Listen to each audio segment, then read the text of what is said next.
Today we are checking out a pretty rare Pontiac. This is a 2002 Pontiac Firehawk. Last year they made the Firehawk. This thing is just sweet. So these cars, you might want to tell them just a little bit about the differences between the Formula Firehawk and the Trans Am Firehawk. So with these cars, back in 2002, Pontiac sent a total of 1,500 cars to SLP, and they did this Firehawk transition with a different hood, upgraded performance of the engine, and they did this with two models. They did it with the Trans Ams, they also did it with the Formulas. 1,500 cars total.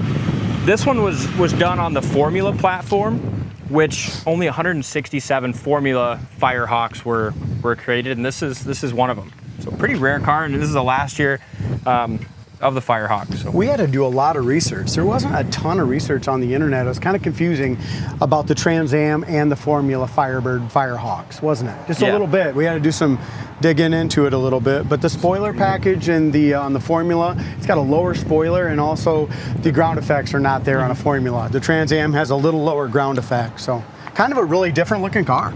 Yeah, they're cool, and one of 167 Formula Firehawks. So and I'll tell you what, Dalton, this is a really nice one. It's got 54,000 miles, which is still low miles, very low miles for the year, but it's got enough miles on it where you can actually drive it and have fun. Exactly. If you got 5, 6, 10, 15,000 miles, it's one of those that you're just too scared to drive, you know? Yep, real sharp under the hood, just looks stock. Very solid underneath too. Make sure you go to our website, coyoteclassics.com. Check out those undercarriage photos.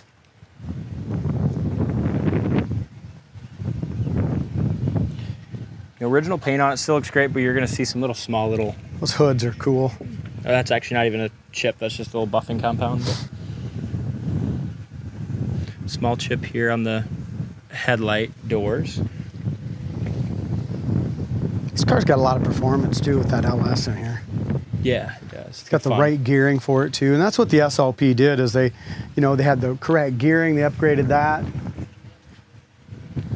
6-speed manual.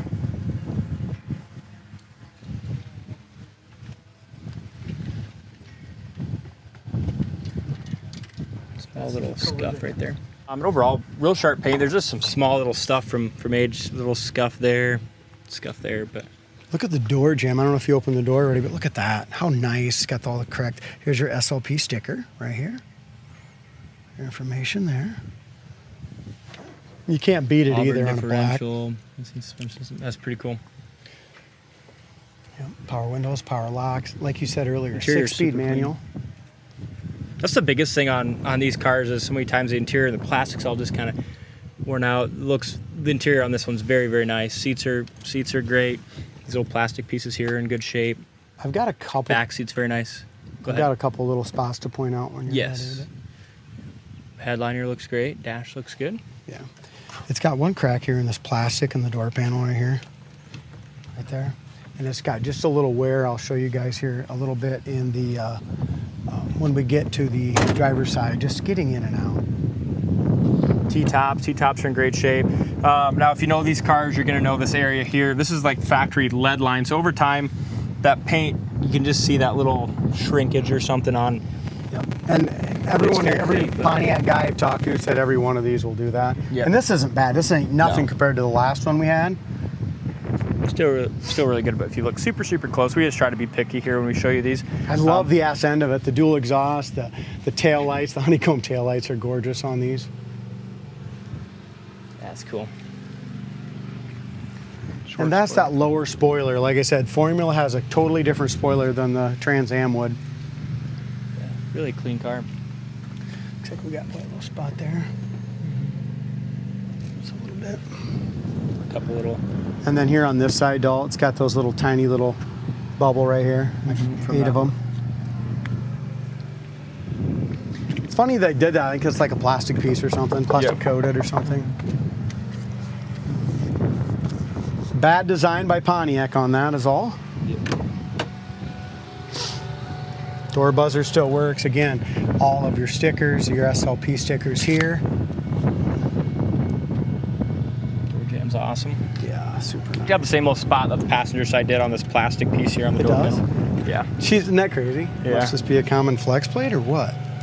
But like the steering wheel, dash, gauges, console, all that is absolutely beautiful. Carpet's in great shape. The rest of the door panel looks like new yet. Yeah. Chad was talking, there's a little wear on this cord right here. I think a vinyl repair guy could probably come and Yeah. fix that pretty easily. I would think so.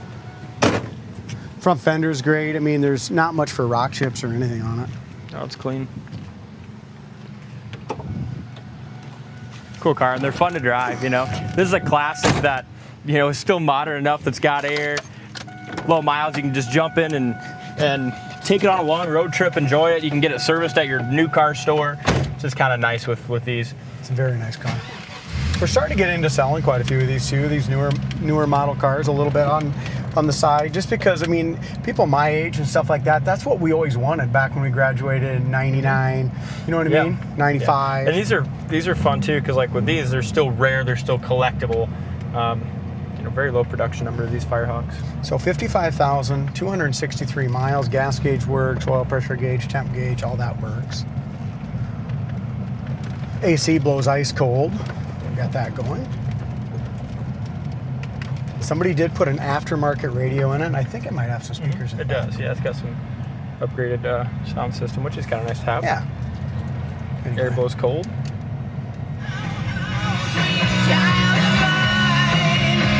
I mean, this thing's ready to cruise. Yeah, it's awesome. Traction control, you got that off? No. I do now. Jump for the lawnmower. I almost didn't see him there. I see him.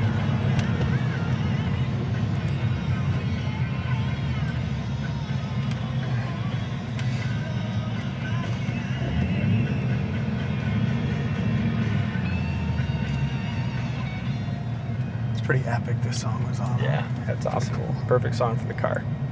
It's your Firehawk emblem there.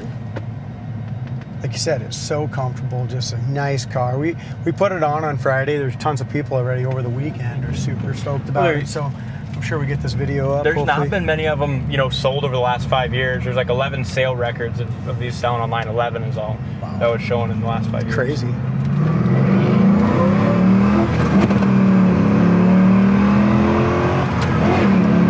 Six nuts. That's 5,000 RPM shift right there. Red line is 6. Fun. That was 80 mile an hour in third. And this is awesome. how many speed? 6 speed. That makes it fun. All right, there's 4th, 5th, and 6th. 6 at 60 miles an hour drops us down to 1,100 RPM. That's nice. Synchros are awesome. We'll go ahead and do that again. Not so aggressively next time. There's all your synchros, 3rd, 2nd. Way down to 1st.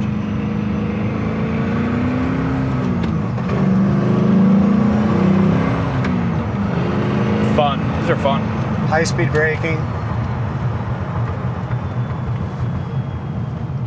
You know, as it should be, you know, with that kind of miles. It's perfect brakes, no pull left or right. I think I was telling Dalton the first time we drove this, you know, it's just like those newer GT Mustangs and stuff. I mean, it's just hard to hook them up. Yeah. In second gear, you know what I mean? When you're wide open on the throttle.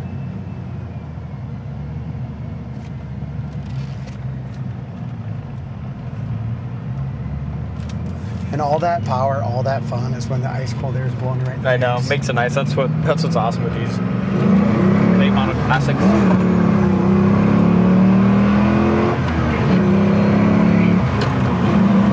Sweet. Awesome car. Check it out on the website, coyoteclassics.com. Thanks for watching, and we'll see you on the next test drive.